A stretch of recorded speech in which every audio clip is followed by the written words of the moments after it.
rising of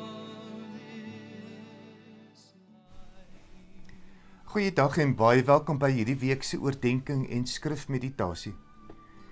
Ek wil jou uitnooi om saam met my 'n gedeelte uit Paulus se brief aan die gemeente in Filippi te lees en dit na te dink.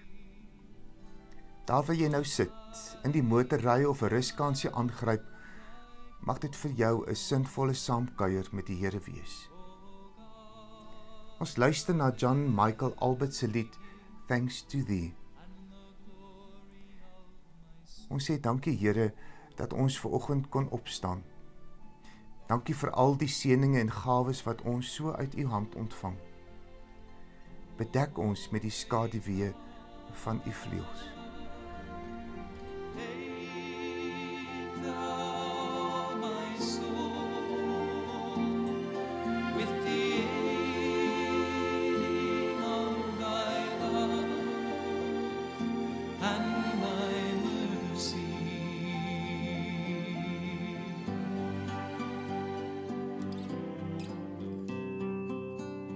Even as I clothe my body with wool, cover thou my soul with the shadow of your wing. Ek lees vir jou uit Filippense 2 vanaf vers 12 tot 18. My geliefdes, julle was altyd gehoorsaam wanneer ek by julle was. Des te meer moet julle gehoorsaam wees nou dat ek nie daar is nie. Julle moet julle met eerbied en ontzag daarop toelê om as verloste mense te lewe. Want dit is God wat julle gewillig en bekwaam maak om sy wil uit te voer. Doen alles sonder kla of teepraat. Sorg dat julle bo alle verdenking staan en opreg bly, onberispelike kinders van God, te midde van ontaarde en korrupte mense. Tree onder hulle op as ligdraers in die wêreld, deur die woord van die lewe uit te dra. Dan sal ek op die dag van Christus se koms rede hê om trots te wees, omdat dit sal blyk dat ek my nie verniet ingespan het nie, en nie verniet gesoog het nie. Julle geloof is 'n offer in diens van God. Selfs al word my bloed daarby as drankoffer uitgegiet, is ek daaroor bly, ja, is ek saam met julle almal bly. Om dieselfde rede moet julle ook bly wees. Ja, saam met my bly wees. Hierdie brief van Paulus word ook die blydskapsbrief genoem. Hy moedig die gelowiges telke male aan om bly te wees. Sy bekende woorde in hoofstuk 4 vers 4 beklemtoon dit: Wees bly in die Here, ek herhaal, wees bly. Ten spyte van Paulus se eie omstandighede, waar hy 'n gevangene in die tronk in Rome is, beleef hy slegte omstandighede. Maar dit verhinder hom nie om die gelowiges aan te moedig om dankbaar en bly te wees nie. Wat is dit wat jou nou bly maak en waaroor jy dankbaar is?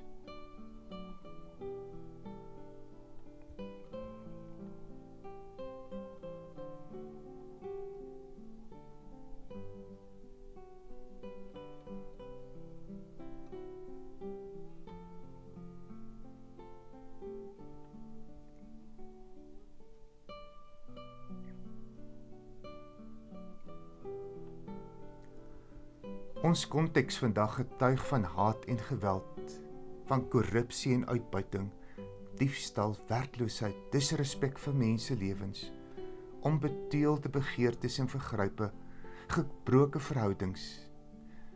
Ja, dit is alles so oorweldigend en kan ons so maklik inslurp en negatief beïnvloed.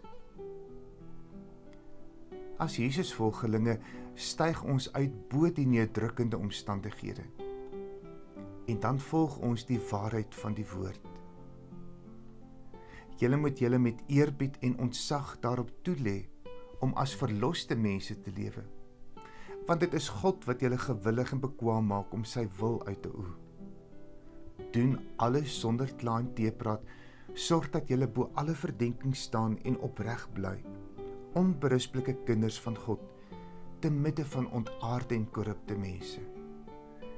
Tree onder hulle op as ligdraers in die wêreld, die woord van die lewe uit te dra.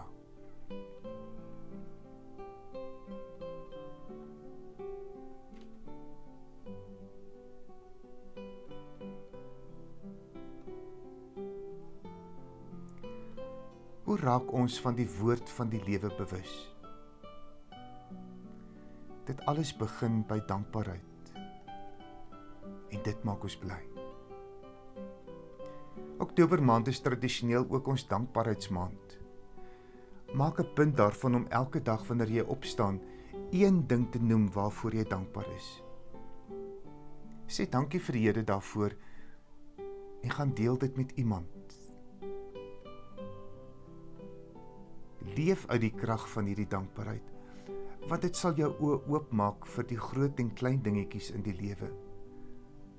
Passievol maak oor die kosbarehede en gawes van hierdie lewe, nie net vir jouself nie, maar ook vir ander. Dit skep geleenthede om te leer en te groei en om 'n impak te maak. Begin sommer nou. Wat is dit waarvoor jy nou dankbaar is en wat jou gelukkig maak? Herroep dit wat jy so 'n paar minute terug oor nagedink het. Praat nou met die Here daaroor.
Amen.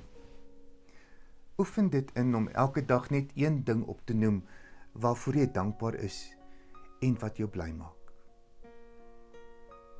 Die Here sal jou seën en jou beskerm. Die Here sal tot jou redding verskyn en jou genadig wees. Die Here sal jou gebede verhoor en aan jou vrede gee. Amen. Totsiens, tot 'n volgende keer.